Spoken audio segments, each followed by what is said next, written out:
گروه خبرنگارانی شعبه اطلاعاتی سیمای مستقل یکم حالا در بریگاد سنزی کپیراتیوی تخم پروری چارکوه شهر اسفره قرار دارند، چون که سنه 27 مای محض در همین موضع ساکنی 25 ساله این منطقه زیر تیر مانده است. از روی تحلیل و گفته های مشاهدان این حادثه این زن زخمی شده است. حالا این زن در بیمارخانه مرکزی شهر اسفره زیر طبابت می باشد. در باششگاه بریگاد رقم 13 دهه چارکوه گروهی 3 نفره زنها مشغول کشت بودند. خوشدامن با 2 عروسش زراعت جوار مکه و لوبیا را از علفهای بیگانه تازه میکرد که ناگهان صدای تیر بلند شده یکی از جوانزنها معتبر خانم شریف را زخمی میکند. عملی تیرپرانی از جانب سرحدبانان کشور همسایه قرقیزستان صورت میگیرد. شاهدان حادثه میگویند این عمل غیرقانونی هنگام نصف روزی ساعت 11:55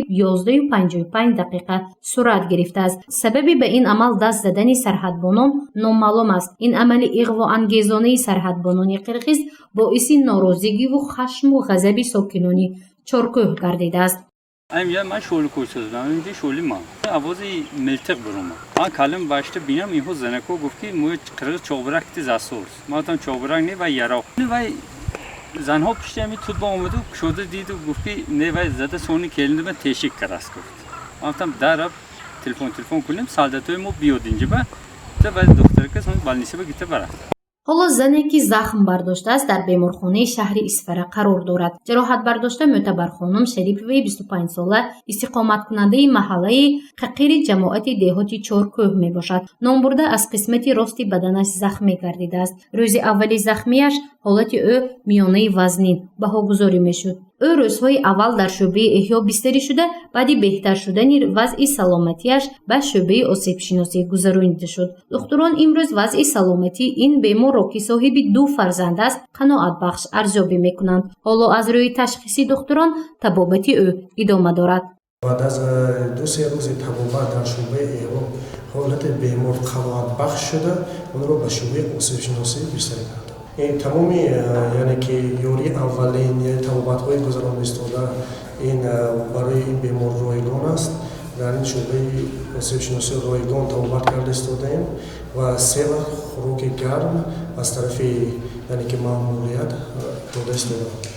ساکنان و باشندگان دهه چارکوه از زیر تیر سرحدبانان قرقیز ماندن مردم آسایشته تاجیکستان به خشم آمدند. آنها میگویند این سرحدبانان کشور همسایه به یگان آگاهی با هر بهانه با اهالی این منطقه مناقشه میکنند و عملهای اغواگرانه را انجام میدهند، اما در پاسخ به آنها به خاطر آرامی کشور آنها همیشه اندیشه تحمل پذیری و رعایت آیین نیک همسایه‌داری میکنند. آنها خاطر جمع و اعتماد دارند که ثبات منطقه زیر نظارت ریاست قشون‌های سرحدی کمیته دولتی امنیت ملی قرار دارد و در کنار مردم بودن این نهاد قدرتی را همیشه احساس میکنند. حادثه آخرین آنها را بیشتر نگران کرده تقاضا دارند که دستاندرکاران این حادثه جانب قرقیزستان برای این کردارشان نزد قانون جواب گویند.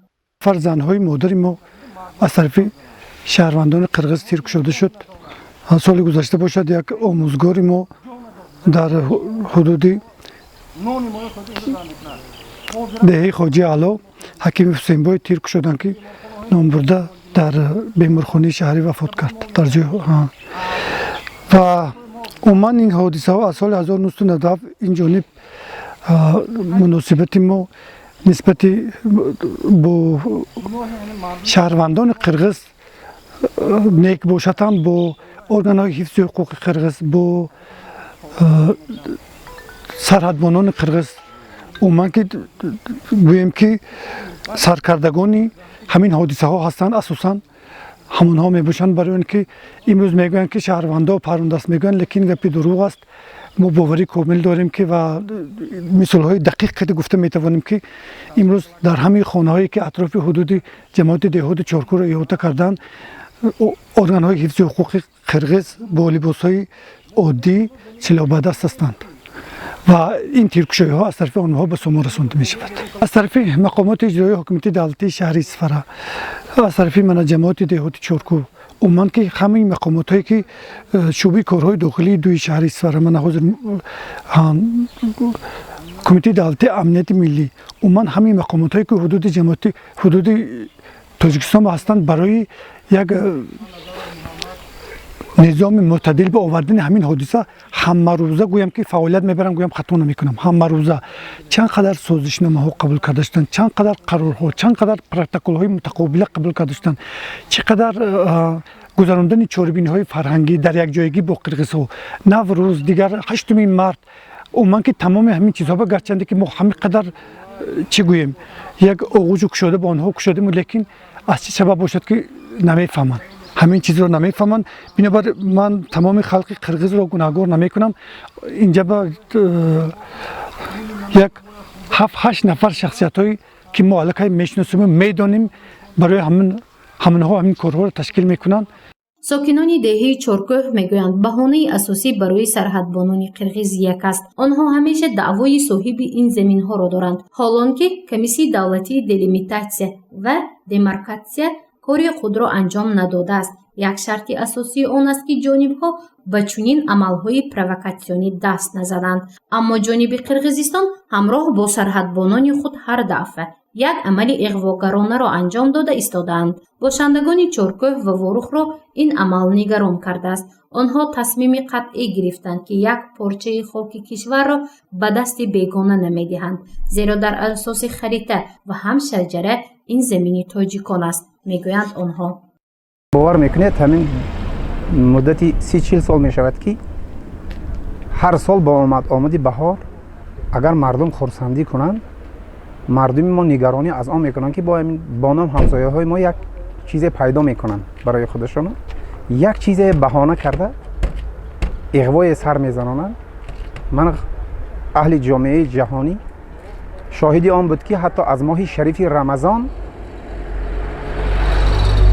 استفاده برده از روز عید، وقتی که همه مردم سرجمع و وای هست و همه جامعه جهانی مبارزه با این پاندمی دارد، با این اغواگری سر زدن تیر ناخلفی خود را استفاده بردن. من نمیدونم که آنها از این دنیای و از جهان چی امید دارند، چی مقصد دارند. میلش اگر همان حدود شما باشد، بیاید به جامعه جهانی نگاه کنیم که با چه خیلی راه ها همین حدودهای بحثی حل خود را یافته ایستاده است. من کمیسیه مشترک تشکیل شدگی، کمیسیه مشترک کار کرده ایستاده است. برای چی اهالی تاجیک، خلق تاجیک همین چیزه اطاعت میکند، گوش میکند، با راه و زندگی خود آواره است و خلق قرقیز رو به اغواگری انداختند. آیا آنها عاقبت این فاجعه کاریشان را میفهمند یا نه که این فاجعه ها، این اغواگری ها به چی آورده میرساند؟ آیا آنها میدانند که جنگ چی بلای به سر مردم میآورد؟ اگر شما ندانید، یادآور میشم که خلق تاجیک این جنگ را دیده است، برای همین دیگر نمیخواهد جنگ. ما تا آخر مبارزه میبریم برای با راه صلح، با راه آرامی حل کردن این مشکلاتی به پیش آمده.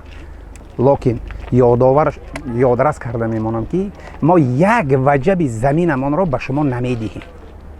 این من از نام تمام جامعه جوانان و جامعه زیایان واروخ به سمع شما میرسانم که به امید زمین ما نشوید. به همان حدود خودتان را گیرید. اگر به تاریخ مراجعت کرده بینید که آیا شما حدود دارید یا نه. اگر حدود داشته باشید، به حدود خود باشید، به حدود بیگانه سر نخلانید که عاقبت‌های فاجعه وار دارد. جانب قرقیزستان امروز در مسئله مناسبت مرزی با همسایه‌های خود یک مناسبت بسیار بد و تندگرایانه را به دست گرفته است. اگر خبرهای چند روز اخیر را مشاهده کنیم، جنگجویی و اغواگری قرقیزستان نه تنها با تاجیکستان، اینچنین با قزاقستان و ازبکستان جای دارد. خبر آخرین جنجال سری چشمه در انکلاو سوخ رخ داد که جانب قرقیزها و جانب ازبکستان سنگ پرتایی کردند.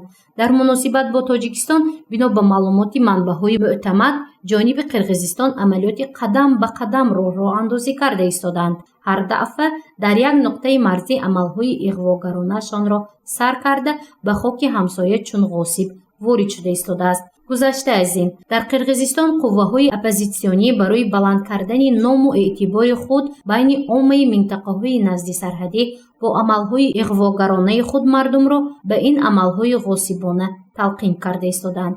ба маънии дигар дар қирғизистон оппозитсия сарҳадро чун воситаи таъсиру эътибори худ барои ғаразҳои сиёсиаш истифода карда истодааст.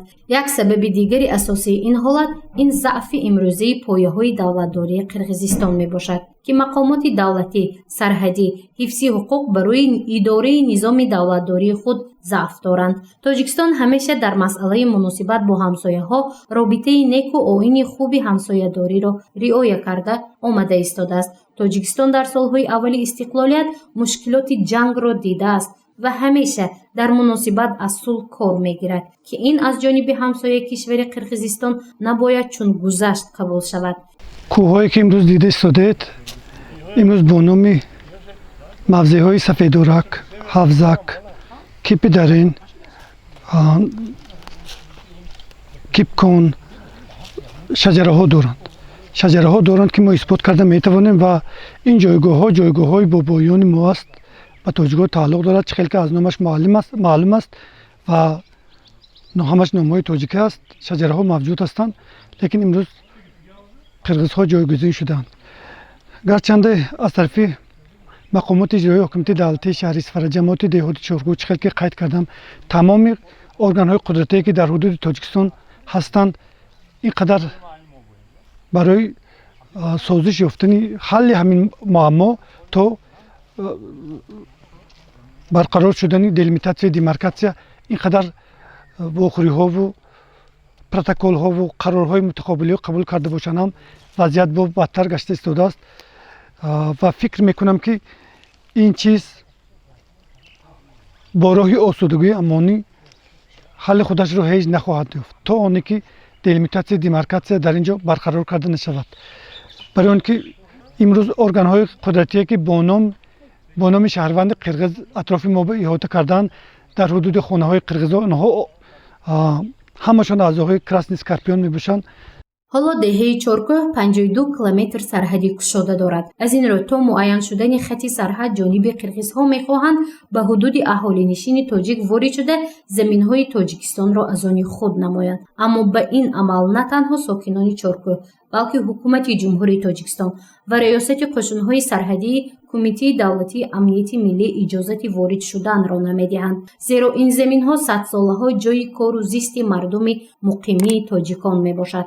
мутаассифона ҷониби қирғизистон ҳар даъфа бо як иғвое мехоҳад вазъро дар ин минтақаи марзӣ халалдор намоянд. чанде пештар дар мавзеи деҳаи Ворух сарҳадбони қирғиз бо мақсади ғасби замин як нафар сарҳадбони қушунҳои сарҳадии Тоҷикистонро ботир захмин кардааст. масъалаи ярадор шудани сарҳадбони 20 солаи тоҷик дар Ворухро дар бахши навбатии барномаи иттилоотии хабар манзури шумо хоҳем кард.